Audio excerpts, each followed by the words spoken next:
Hello বন্ধুরা, এখন আমি স্ত্রী 2 এর রিভিউ করতে চলেছি। এখন রাত্রি 2টো বাজে, আমি 9:30 শো ছিল। কেন ওই রিভিউটা এত সকালে আসছে নিশ্চয়ই বুঝতে পারছেন। আগের দিন প্রি রিভিউ যখন চলে এসছে তখন আমি গেছিলাম সিনেমাটা দেখতে, এবং এই ভিডিওটা আমি রাত্রি 2টোর সময় বানাচ্ছি। তো কেমন হলো গল্প যদি ছোট করে বলি, স্ত্রী তার চলে আসার পর এবং স্ত্রী 1 যেখানে শেষ হয়েছিল, গল্পের শুরু সেখান থেকেই হচ্ছে। এবং এই যে হরর কমেডি ইউনিভার্স, তার মধ্যে যে যোগসূত্র আছে সেটা কিন্তু এই সিনেমার মধ্যে ভালোভাবে হলো। অন্যান্য বাকি যেই সিনেমাগুলো এসছে তার থেকে অনেক ভালোভাবে এখানে অ্যাটলিস্ট একটা সামঞ্জস্য বা একটা মিল দেখানোর চেষ্টা করেছে। গল্পটা যদি বলি, তারপরে এখানে স্ত্রী চলে যাওয়ার পর এখানে সারকাটা চলে আসছে। সারকাটাটা কে, ট্রেলারে যেটুকু দেখেছেন আমি সেটুকুই বলবো, যে স্ত্রীকে হত্যা করেছিল। এবং সারকাটা আসার পর এখানে সমস্ত মেয়েদের নিয়ে যাচ্ছে। কোন মেয়েদের নিচ্ছে সেটা আপনারা দেখলে বুঝতে পারবেন। এবং যাদের নিয়ে যাচ্ছে তারপরে এই মেয়েদের উদ্ধার করবে কে? ভিকি, মানে এখানে রাজকুমার, তার সাথে শ্রদ্ধা কাপুরের দেখা হচ্ছে কীভাবে, শ্রদ্ধা কাপুর কীভাবে এদের হেল্প করছে, এবং আলটিমেটলি কি ওই সারকাটার হাত থেকে এই মেয়েদের বাঁচিয়ে ফিরিয়ে আনতে পারছে এবং জায়গাটাকে সারকাটার হাত থেকে মুক্ত করতে পারছে। এবং সারকাটারই বা রহস্যটা কী, তারই বা ব্যাক স্টোরি কী, এর থেকে বেশি জানতে হলে সিনেমা হলে গিয়ে অবশ্যই এই সিনেমাটা আপনাকে দেখতে হবে। এইটুকু বলে দিই, যারা যা কিছু ভেবে গেছে যে এই হতে পারে, এ থাকতে পারে, আপনারা সমস্ত কিছু ফুলফিল হবে। আমি কোনো ক্যামিও কার আছে কিছু আমি এসব বলবো না। জাস্ট গিয়ে দেখুন, গিয়ে আপনারা নিজেরা এনজয় করুন। সিনেমার প্রধান জিনিস হলো সিনেমার চিত্রনাট্য, যেটা প্রথম থেকে শেষ অবধি হুক করে রাখতে পারে। এবং গল্পটা যেইটা বেছে নিয়েছে সেটাও কিন্তু বেশ সামঞ্জস্য রেখেছে খুব ভালোভাবে।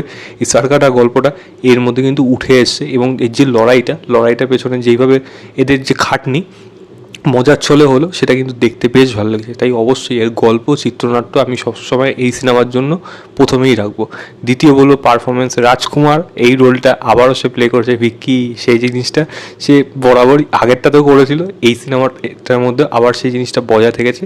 আরও ভালোভাবে সে কিন্তু এই রোলটা প্লে করেছে। শ্রদ্ধা কাপুরকে দেখতে খুবই মিষ্টি লেগেছে আগের বারের মতো, এবং সেখানে সে লড়াইও করেছে।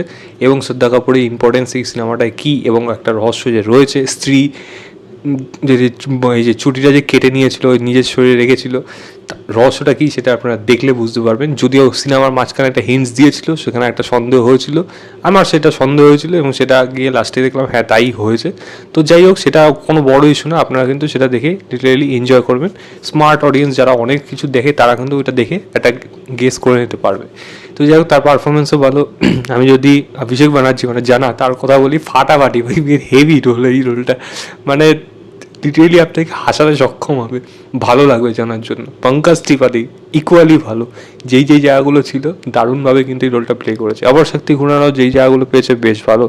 বাকি অন্যান্য যারা রয়েছে, তামান্নার এখানে একটা ছোট্ট ক্যামিও রয়েছে, তারও একটা জায়গা রয়েছে, তবে সেই ইম্পর্টেন্সটা যে খুব একটা বেশি গুরুত্বপূর্ণ গল্পের খাতিরে সেটা আমি বলবো না, বাট হ্যাঁ রয়েছে।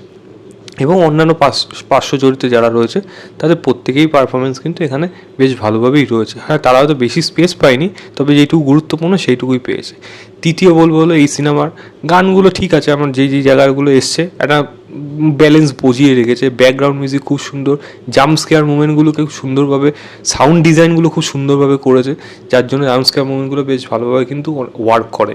হ্যাঁ, আমি যেগুলো বুঝে যাচ্ছি হয়তো সেইভাবে আমাকে ছটকে দিচ্ছে না, তবে হ্যাঁ আমি ভাবছি এটা যদি আমি একা দেখতাম তাহলে হয়তো আমার একটু হলেও ব্যাপারটা হতো, কিন্তু ইকুয়ালি আমার কিন্তু মজা দিচ্ছে, কারণ তার পরবর্তী একটা মজার মুভমেন্ট রয়েছে।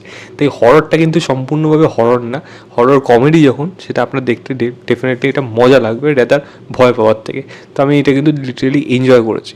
এবং এই যে সরকারের যে গল্প, যে এই যে মহিলাদের আটকে রাখা কেন, এবং মহিলাদের উপর তার রাগটা কেন, সেখান থেকে মহিলাদের যে লড়াইটা, ওমেন এম্পাওয়ারমেন্ট, এই নিয়ে যে বার্তাগুলো এই সিনেমার মধ্যেও আছে, সেটা খুব সুন্দরভাবে কিন্তু উঠে এসছে।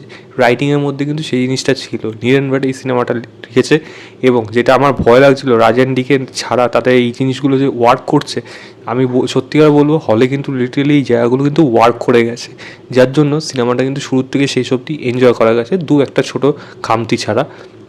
এবং একটা বিশেষ ক্যামিও রয়েছে, এবং যার জন্য লাস্টে অবধি শুধু অপেক্ষা করতে হবে না, মাঝখানেও থাকবে।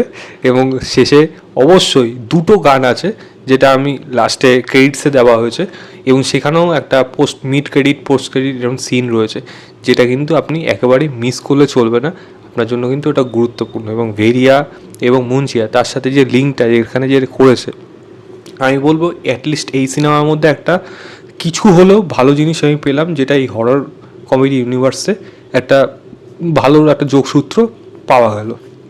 কারা কারা রয়েছে আমি আর বলছি না, সেটা আপনারা গেলে বুঝতে পারবেন। এবং এই সিনেমার ডায়লগও যেরকম মজাদার, বেশ ভালো কিছু ডায়লগ রয়েছে, মজাদার ডায়লগ রয়েছে যেগুলো বেশ ভালোভাবে ওয়ার্ক করে, দু একটা কিছু ছাড়া। আদারওয়াইজ কিন্তু হাসির ডায়লগগুলো কিন্তু বেশ ভালোভাবে এখানে ওয়ার্ক করে গেছে।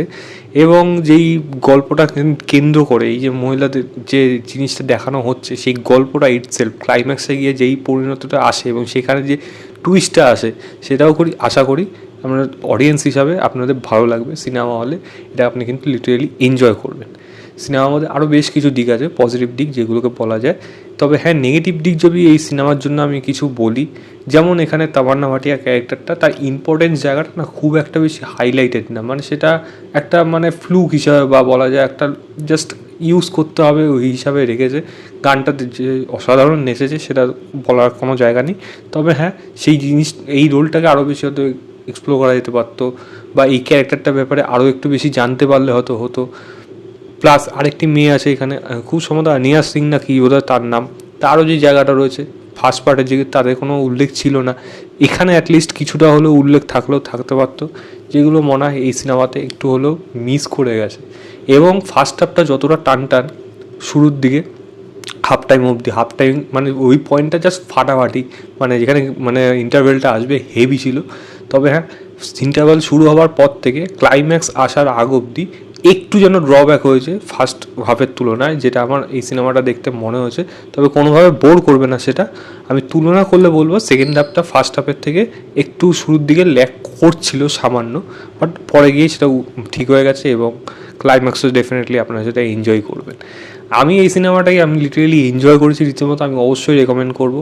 স্ত্রী ভালো না স্ত্রী 2 এটা আমি আর আলাদা করে বলছি না, আমি নিজেই কনফিউজ আছি, তাই এটা আপনাদের উপর ছেড়ে দিচ্ছি। আপনারা নিজেরাই ডিসাইড করুন, নিজেরাই দেখে বলুন আপনাদের কেমন লেগেছে। আমি এই সিনেমাটাকে 3.75 দেবো আউট অফ 5, 4 স্টারও দিতে পারি আউট অফ 5 বলবো। অবশ্যই সিনেমা হলে যান, গিয়ে দেখুন, দেখে জানাবেন আপনাদের কেমন লেগেছে। তো এই ছিল আমার ওভারঅল রিভিউ স্ত্রী 2 বলে সিনেমাটা। ভিডিওটা ভালো লাগলে লাইক, শেয়ার এবং চ্যানেলটাকে অবশ্যই সাবস্ক্রাইব করে দেবেন। বাই।